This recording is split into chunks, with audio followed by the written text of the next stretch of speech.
سلام زغبركم تقاتل تيمانا انفو ميديا كمي توعلو نلو مسوني علت عسرا ورح عسر تلتشعن عسران حموشتن نايمشت كم ترمود زتا فلاليو وانا ويان حات سرت زعباتتن زيناتاتن حيزلكم متيلخو مكتالكم يعدم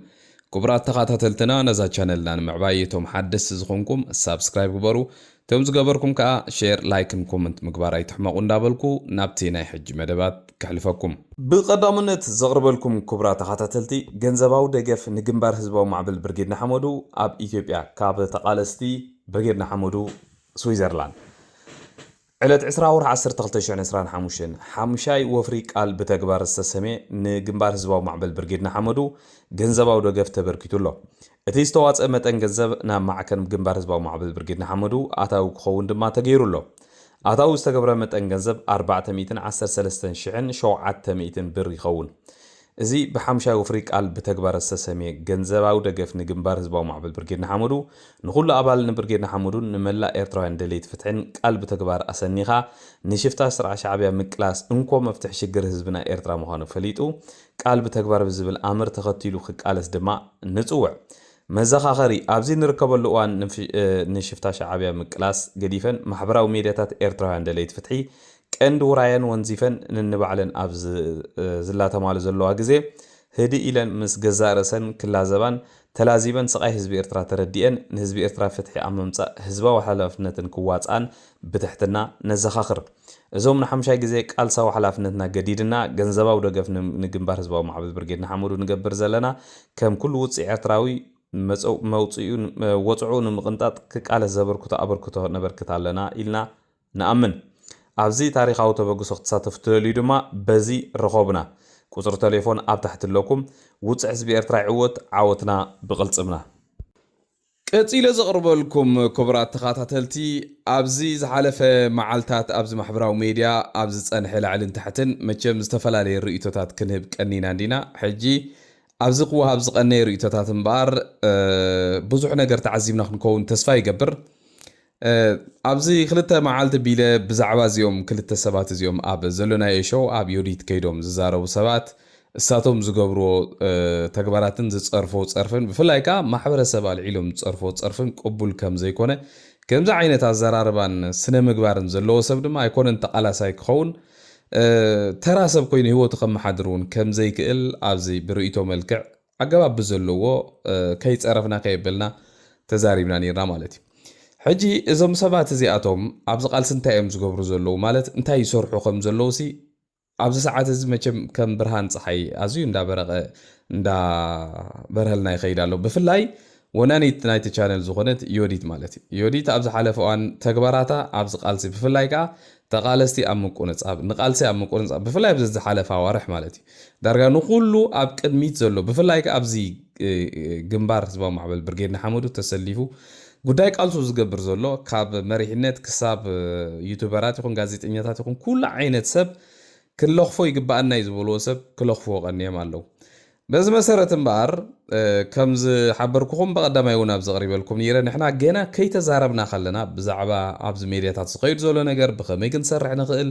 ክንዛረብ መደብ ጌርና እንዳውፃና ከለና ንኹላትና ብፀርፊ እድጉ ኢሎም ፀሪፎም ኣብቲ ማሕበራዊ ሜድያ ለጢፎም ክዛረቡ ውዒሎም ማለት እዩ ብድሕሪ ቆላሕታ ይገበርና ኣለውን ጉዳይና ጌርና ጉዳይና ንቕፅል ትማሊ ድማ ኣብ ናቶም ማሕበራዊ ሜድያ ኣብ ናይ ዮዲት ዩቱብ ቻነል ማለት እዩ ነቶም ክልተ ሰባት ብምዕዳም ብዛዕባ የማነ ኢንፎ ሜድያ ዝተዛረብዎ ዘረባ ብሓባር ኮይና ንስማዕ እያ ኣነ ሕጂ ዝወዲ ዝመን እዩ ዝብል ከ ንዓ ክዛረበ ክፀናይ ትግራዋይ መሲልኒ ነይሩ ሓቂ ዘረባ የማነ ኢንፎ ትግራዋይ መሲልኒ ኣነ በታ ኣክሰንቱ ማለት ትግራዋይ መሲልኒ ነይሩ ካብ ትግራይ ካብዞም ናይ ትግራይ መሲልኒ ነይሩ ትማሊ ሰምዖ ነይረሲ ትግራዋይ መሲልኒ ነይሩ ሕጂ ከምዚ ኸ ኣሎ ማለት እንታይ ኢኻ ክትብሎም ነዞም ከምዚኦም ሰባሲ ዓፈርፈርፈርፈርፈርፈርፈር ዝብሉሲ በይናይ ሞራል ኢኻ ንዓና ዝሰጎናሲ ስኻሲ በይናይ ሞራል ኢኻ ክትሰጎና በይናይ ሞራል ኢኻ ንዓይ ተቃላሳይ ክትኮነለ በይናይ ክሳይ ኢኻ ንዓና ተቃለሲ ክትኮነልና ትፍትን ዘላ ኣበይ ዝነበርኩም ኢኹም ሰባት እንድሕር ከምኡ መፂኻ እቲ ሃገር ናትና ለርብهم ምጽብጣኩም መጥመና አሕማ ይትብጽሐኩም ያ ይትብጽሐኩም አና ሶሪ ክነግረኩም እዞም እጂ ኩብራት ተኸታተልቲ እዞም ሰባት ንምንታዮም ከምዚ ኢሎም ኣብ ልዕላይ ሕጂ ከምዚ ዓይነት ብድዐ ዝተሓወሱ ዘረባ ተዛሪቦም እንተይልኩም ቀንዲ ዕላምኦም ቀዳማይ ዕላምኦም ማለት እዩ ኣነ ንዕኦም ግብረ መልሲ ብፀርፊ ክህቦም እሞ ነቲ ፀርፊ ናብ ፖለቲካ ቀይሮም ኣብ ልዕለይን ኣብ ልዕሊ እዚ ኣነ ዝኣምንሉ ፖለቲካ ዕላማ ወይ ንኸዶ ዘለና ቃልስን ቀፃሊ ናይቲ ክግበር ዝቐነየ ተንኮላትን ክፍኣትን ስራሕ ንክሰርሑ እዩ እቲ መደብ ንሕና ግን ዓያሽ ይኮናን ንሕና እንታይ ንሰርሕ እንታይ ንዛረባ ፀቢቕና ንፈልጥ ሰባት ኢና ኣነ ንዓኻትኩም ኣይምልሰልኩም እኔ ልዕሊ ዝኾነ ንዓኹም ኣዝዩ ሕማቕ ዝኾነ ፀርፊ ክትፀርፈኩም ምኽኣልኩ ነይረ ግን ምሳኹም ዝዓበዩ ኣብ ቤት ትምህርቲ ሰውራ መተዓቢትኹም ኣብዚ ቃልሲ ኣዝዮም ንፉዓት ክብረተሰብ ዘለዎም ምዚ ማሕበረሰብ እውን ኢንቴግሬት ገይሮም ጉዳይ ቃልሶም ዝገብሩ ክንደይ ክቡራት ሰባት ስለ ዘለው ንዕኦም ከይንልክም ኢልና ንዓኹም ትፀርፊ ገዲፍና ኣለና ብመሰረቱ እውን ናብ ፀርፊ ዘውርድ ናብቲ ናትኩም ደረጃ ዘውርድ የብልና ንስኹም ደቂ 45 ካብኡ ንላዕሊ ዓመት ዕድመ ዘለኩም ሰባት ኣብ ከምዚ ዓይነት ኣዝዩ ሕሱር ንኣነዋርን ዝኾነ ተግባራት እንድሕር ወሪድኩም ሰብ እዩ ዝግምግመኩም ዋላ ሓንቲ ካልእ ነገር የለን ማለት እዩ ጉዳይ ናይ ለሃጃ ዝበልኩሞ ግን ኣይ ቲንክ እዚ ማሕበረሰብ ናይ ኤርትራ ኩሉ ዝፈልጦ ነገር እንድዩ በዚ ብለሃጃ ጌርካ ሰባት ክተሸማቕቕ ምፍታን ብፍላይ ከዓ ነዚ ብተደጋጋሚ ኣብ ልዕሊኡ ብድዐ እቲ ብኹናትን ብካልእን ዝወረዶ ሽግር ከይኣኽሎ ብከምዚ ዓይነት ኣነዋር ዝኾነ ናይ ህግደፍ ኣተሓሳስባ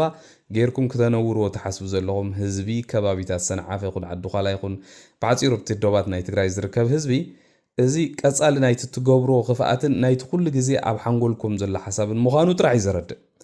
እዚኣ ተዛረብኩማ ዘረባ ከዓ ናይ መወዳእታ ጥይትኩም እያ መታኾሲት ኣብ መወዳእታ ሓሳብ ምስ ተወድእኩም ብፖለቲካ ምስ ተሰዓርኩም ብሜድያ ብኩሉ ምስ ተሰዓርኩም ኣብ መወዳእታ ትዛረብዋ ወይ ኣብ መወዳእታ ትትኩስዋ ናይ መወዳእታ ጥይትኩም እያ ስለዚ ካብዚ ክትቅፅሉ ከም ዘይትኽእሉ ኣነ ፈልጥ ብዛዕባ እቲ ትግራዋይ እዩ ትግራዋይ መስለ ሃጅኡ ገለ ዝበልኩሞ ግን እቲ ዝገርመኩም ነገር ኣብ ዝሓለፈ ዓመታት ብሰንኪ ትምህርቲ ብሰንኪ ሳዋ ብሰንኪ ማይ ነፍሒ ካልእ ዝተፈላለየ ኣብ ውሽጢ ኤርትራ ዝነበረ ንፃንዒት እቲ ለሃጃይ ከማን ናብ ናይ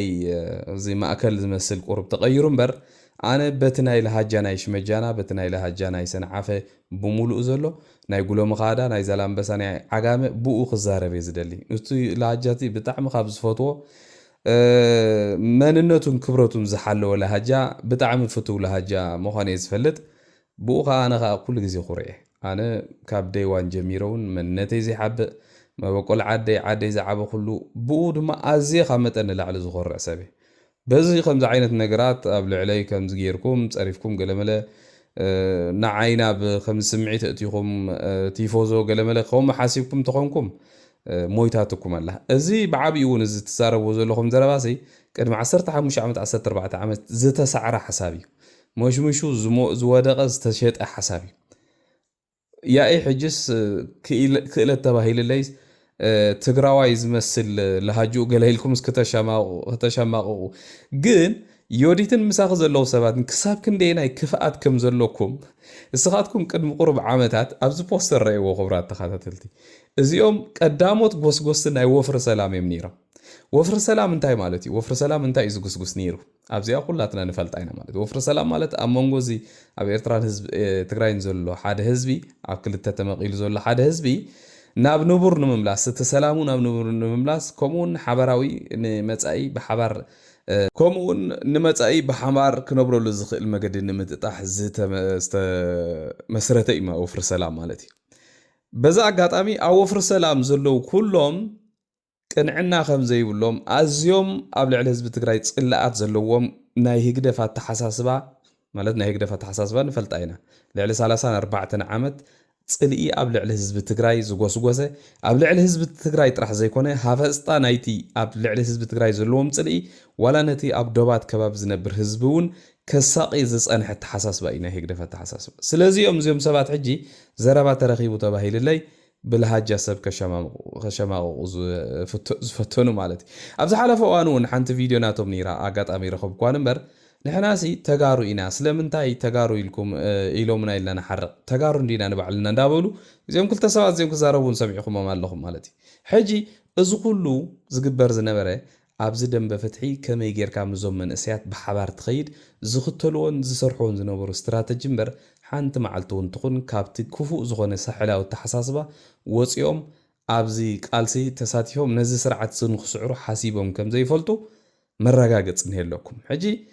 እዚኦም ሰባት ንዓና ፀሪፎም ናብ ማኖ ክትሕዙና ዝፈተኑ ንባዕሎም እዮም ማኖ ሒዞም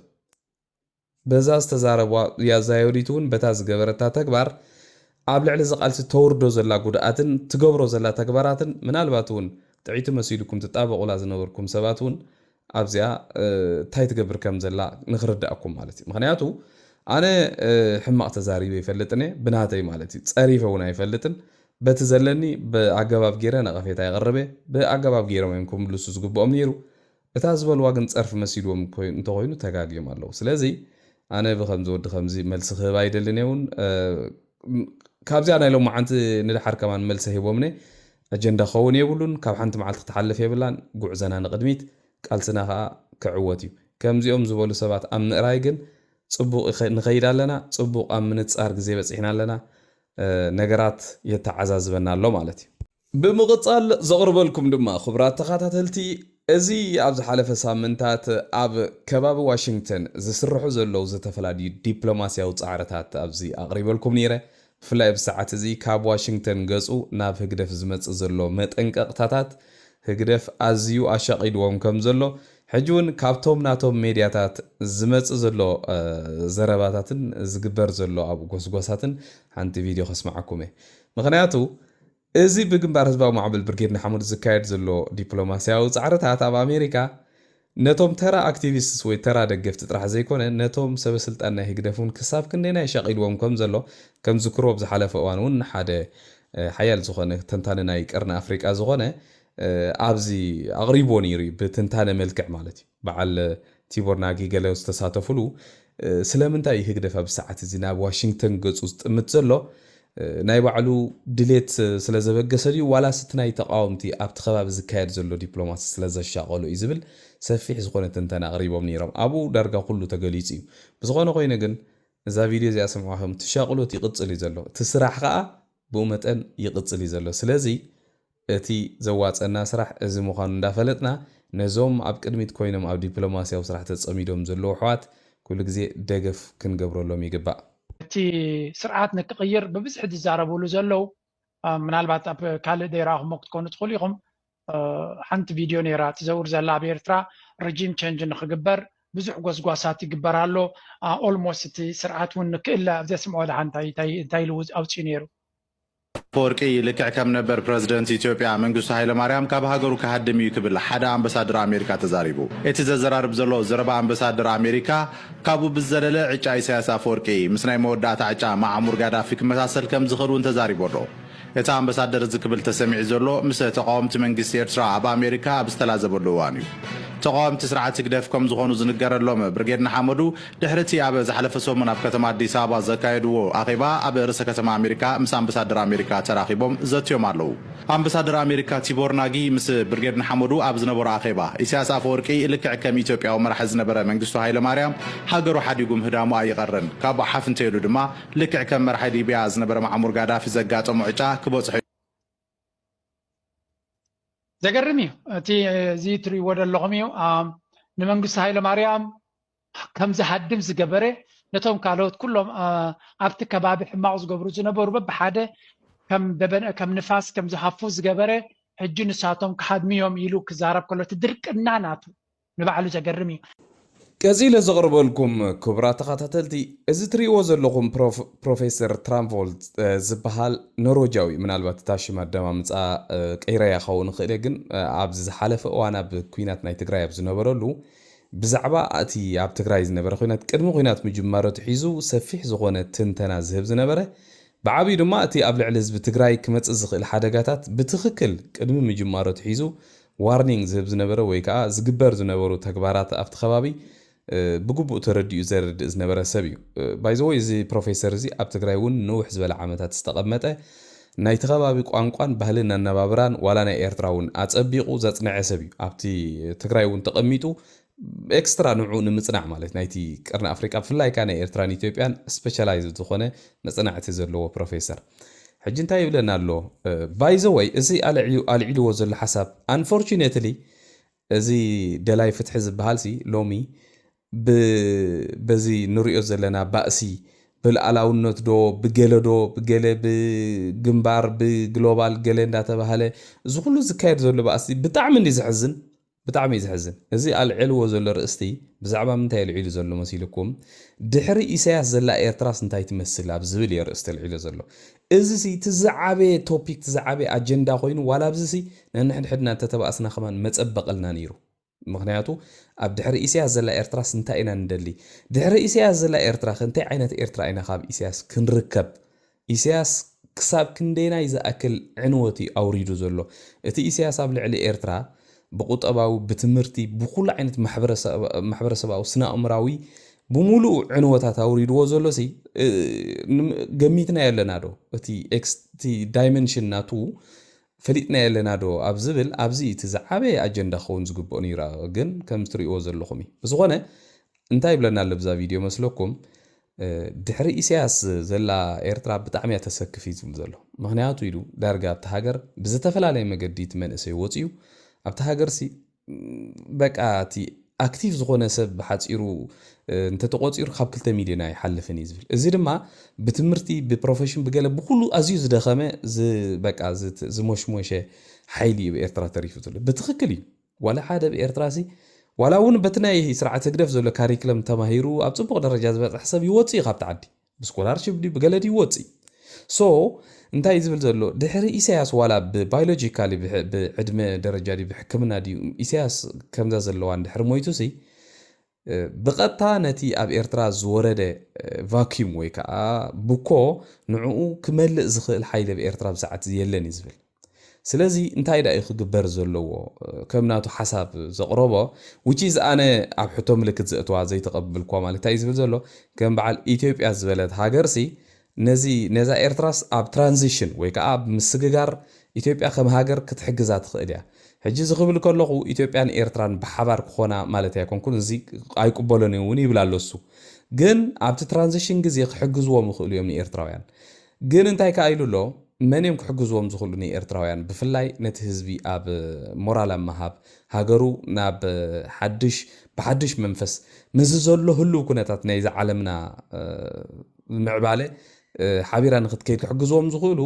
ተጋሩን ዓፋርን እዮም ዝብል ምክንያቱ እዞም ህዝቢ እዚኦም ብስነ ልቦና ብቋንቋ ብኩሉ እንትናም ምስ ኣብ ኤርትራ ዘሎ ማሕበረሰብ ሓደ ስለ ዝኾኑ እዩ ዝብል ምናልባት ግን ኣብዚ ንሱ እውን ኣይፈልጦን ዝብል ግምት የብለይን ኢትዮጵያውያን ኣብ ትራንዚሽን ግዜ ክሕግዙኻ ክሳብ ክንደናይ እዚ ከቢድ ነገር እዩ ምናልባት እንታይ እዮም ክሕግዙኻ ዝኽእሉ ግን ኤርትራዊ ሓይሊ ተፈጢሩ ወይ ከዓ ብናይ ኤርትራ መንእሰይ ተቃዋሚ ከምዚ ሕጂ ንፍትኖ ዘለና ተፈጢሩ ንዑ ብሎጂስቲክ ዶም ብገለ ሓጊዞም ነቲ ኤርትራ ዘሎ ስርዓት ኣብ ምእላይ እንተተሓባቢሮም መንበር ኣብ ናይ ትራንዚሽን ግዜ ድሕሪ ምእላይ ዘሎ ኣብ ናይ ኤርትራ ጉዳያት ኢንተርፌር እንድሕር ተፈጢሩ ምስ ዘሎ ህልው ኩነታት ፅቡቅ ክመፅእ ከም ዘይክእል ርዱእ ነገር እዩ ማለት ኣነ ብኸመይ ዝርድኦ ብዙሓት ሰባት ብኸመይ ትርድኦ ንኣትኩም ርእይቶ ክትህቡ ትኽእሉ ኢኹም ዝኾነ እዚ ፕሮፌሰር ትራንፎል ከምኡ ዝብለና ዘሎ ኣዝዩ ኣሰካፊ ኩነታት ኣብ ኤርትራ ይፍጠር ከም ዘሎ ግን ኣይ ሓብአን ፅቡቅ ትዕዝብቲ እዩ ካልእ ዘቕርበልኩም ድማ ክቡራት ተኸታተልቲ እቲ ቅድሚ 2 ዓመት ፈረቓና ኣቢሉ ኣብ ሃገረ ስዊዘርላንድ ኣዳራሻት ዘይኣኽሎ ዝነበረ ምትእኽኻብ ናይ ህግደፍ ኣብዚ ሰዓት እዚ ኣብ ምንታይ ደረጃ በፂሕሎ ኢልኩም ሓሲብኩም ዶ ትፈልጡ እዚ ትሪእዎ ዘለኹም ኣሳእል ረእይዎ እዚ ናብ ዝቐረባ መዓልታት ኤምባሲ ኤርትራ ድዩ ዋላ ኣይደነው ኣብ 4-5 ጉጅለ እዮም ዘለዉ ኣብዚ ስዊዝ ተማቓቒሎም ነንሕድሕዶም ዝናኸሱ ዘለዉ አንፎርቹኔትሊ ንሕና እውን ኣብቲ ካብቲ ናይ ቅድሚ ሕጂ ዝነበረ ነጥፈታት ኣዚና ስለ ዘይነፋዕና እምበር ህግደፍ ኣብዚ ደረጃ ዝበፂሖም ኣለዉ ንብለኩም እዚ በቃ ኣሎ ዝተባሃለ ኣኼባ እዩ ኣኼባ ተፀዊዑ ተሳተፍቲ እዚኦም እዮም ተሪፎም ዘለዉ እቶም ኣክቲቭ ተሳተፍቲ ዝበሃሉ እዚኦም ከም ትሪእዎም ዘለኹም እቶም ዝበዝሑ ኣባላት ናይቲ ኤምባሲ እዮም ክኾኑ ዝኽእሉ ሰራሕተኛታት ገሊኦም ከዓ ከም ትሪእዎም ዘለኹ ዓበይቲ እቲኦም ኩሉ ግዜ ናብ ዓዲ ዝመላለሱ ብዝተፈላለየ መገዲ ዝተታሕዙ ሰባት እዮም ክኾኑ ዝኽእሉ ማለት እዩ ስለዚ ህግደፍ ኣብ ዲያስፖራ እቲ ቅድሚ ሕጂ ብናይ ብርጌድና ሓሙዱ ስራሓት ዝጠራጠር ዝነበረ ሰብ ኣብ ዝኾነ ዓዲ ኺዶ ብሰዓት እዚ ናይ ህግደፍ ምትእኽኻባት ከምዚኣ ኮይና ተሪፋ ዘላ ኩላ ማለት እዩ እቲ መንእሰይ ዝበሃል እውን ምስቶም ህግደፍ ዳርጋ ኣብ መስመርያ ገለመለተ ዘይኮይኑ ወላ ሓደ የለን ምስኦም እቲ ናትና ዘይመንፋዕቲ እዩ እቲ ነገራት ኣሸጊሩ ዘሎ እምበር ናይ እዚኦም ምውዳቕ እንዳረኣናዮ ብዓይንና ዝኸይድ ዘሎ ነገር እዩ ካልእ ዘቕርበልኩም ድማ ክቡራት ተኸታተልቲ ንዕለት 8 ወርሒ 11 2025 ኣብ ሽወደን ናይ ትራንስናሽናል ሪፕሬሽን ዝብል ፕሮግራም እቲ ኣብ በዓል ኖርዌይ ኣብ ካልኦት ሃገራትን ብግቡእ ዝተጠቀሙሉ በዓል ዓዲ እንግሊዝ ማለት እዩ እዚ ፕሮግራም እዚ ኣብ ሽወደን ክካየድ እዩ ኣብ ሽወደን ኣዝዩ ኣገዳሲ እዩ ኣብ ሽወደን ከም ትፈልጥዎ ብዝሓለፈ እዋን እውን ዝተፈላለዩ ሰበስልጣን ናይ ሽወደን ብዛዕባ እዚ ኣብ ኤርትራ ዘሎ ስርዓት ብዙሕ ካምፔይን ጀሚሮም ኣለዉ ብፍላይ ምስ ምእሳር ጋዜጠኛ ዳዊት ይስሐቅን ናቱ ዘይምፍታሕን ሽወደን ኣብ ሰዓት እዚ ነዚ ስርዓት ኣብ ኤርትራ ዘሎ ሙሉእ ኤምባሲኡ ኸማን ከይተረፈ ክትዓፅዎ እዩ ዝግባእ ማለት እዩ አንፎርቹኔትሊ ግን ኣይገበረቶን ሕጂ ግን ብብዙሓት ሽወደናውያን እውን እዚ ሓሳብ ዝተበጊሱ ኣብ ዲቤት እውን በፂሑ ኣሎ እዚ ናይ ኤርትራ ኤምባሲ ክዕፆ ኣለዎ ዶ የብሉን ምክንያቱ እዚ ስርዓት እዚ ን20 ገለ መለን ዓመታት ዜጋ ናይ ሽወደን ብምእሳር ኣብ ልዕሊ ሽወደን እውን ንዕቀት ኣርኢ እዩ ኣብ ሽወደን ከማን ትዝዓበየ ናይ ህግደፍ ምጥረናፋት እዩ ዘሎ ስለዚ ንዕለት 26 በዓል ማርቲን ፕላውቱን ክመፅ እዩ በዓል ካልድ ዓብዱ ካልኦትን ዝተፈላለዩ ሽወደናውያን ኤርትራውያን ከምኡውን ጓል ዳዊት ይስሐቅ በዓላ እውን ኣላብኡ ዝርከብዎ ኮንፈረንስ ክካየድ እዩ እቶም ኣብ ሽወደን ዘለኹም ዜጋታት ኤርትራውያን ተቃለስቲ ከይድኩም ኣብቲ ቦታ ክትሳተፉ ኣለኩም ተተኻኢሉ ንመንግስቲ ሽወደን እውን ፀቕጥታት ክትገብሩ ክትክእሉ ኣለኩም ንሕና ፀቕጢ ተዘይጌርናሉ ሽወደን ባዕሉ ተበጊሱ ፀቕጢ ክገብር ኣይክእልን እዩ ስለዚ ኣብዚ ኮንፈረንስ እዚ ተሳተፉ ኣብ መወዳእታ ዘቕርበልኩም ድማ ክቡራት ተኸታተልቲ ሎሚ ምሸት ኣብ ሰዓታት እዚ ኣብ ትግራይ ኣብ ዝተፈላለዩ ከተማታት ብፍላይ ከዓ ኣብ ከተማ መቐለ ማይጮ ክሳብ ውቕሮ ክሳብ ዝቐረባ ናይ ዓዲግራት ከባቢ ዝተፈላለዩ ምንቅጥቃጥ መሬት የጋጥም ከም ዘሎ ብፍላይ ኣብ ከተማ መቐለን ከባቢኣን ክብድ ዝበለ ምንቅጥቃጥ መሬት ካብቲ ዝሓለፈ ከም ዘሎን ብዙሓት ሰባት ኣብ ማሕበራዊ ሚድያ ይፅሕፎም ሲዮም ማለት እዩ ስለዚ በዛ ኣጋጣሚ ኣብ መቐለ ኹን ኣብ ካልእ ቦታታት ኣብ ከም ፖላሳ ዓይነት ወይ ከዓ ኣብ በሪኽ ገዛውቲ ወፂኹም ዘለኹም ሰባት ጥንቃቐታት ክትገብሩ ሓበሬታ መሓላሊፎም ኣለው እዚ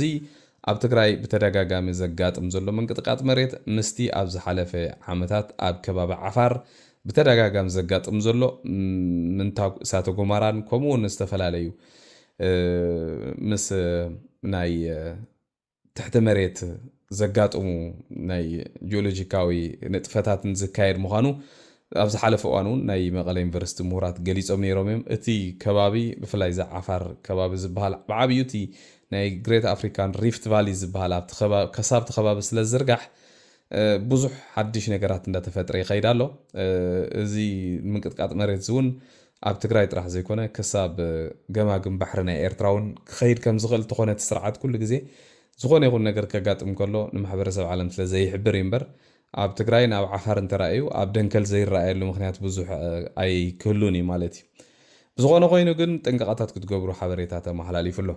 ዝኸበርኩም ተኸታተልቲ ንሎሚ ናይ ምሸት ኣዳለይልኩም ዝነበርኩ መደባት እምበር ነዚ ዝመስል ኣብ ዝቐፅል መደብና ክሳብ ንራኸብ ደሓና ምስዩ